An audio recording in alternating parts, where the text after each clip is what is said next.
Chôm lấp. Nuôi nuôi gì? Ủa mà hàng mẫu làm hòm luôn nè.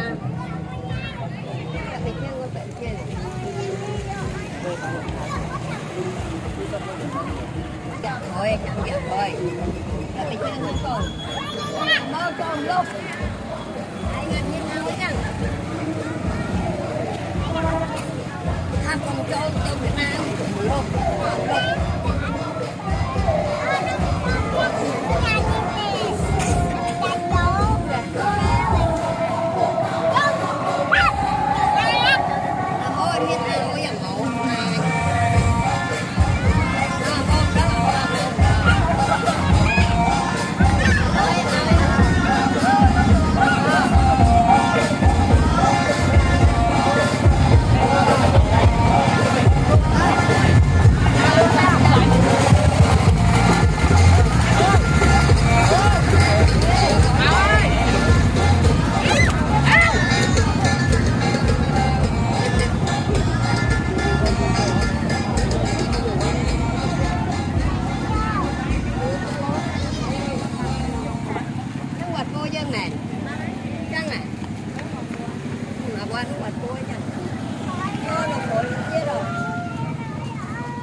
Chôm lấp mâu quá không có con chuyện gì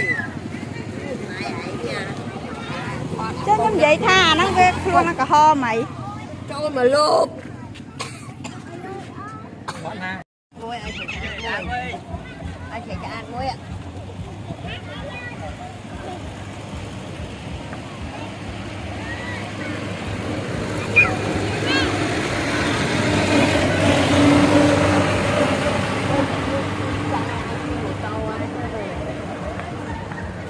Mô tôi mô hai đang mô hai thấy của anh trong căn này về tại nơi mà nếm ạ tạ tăng này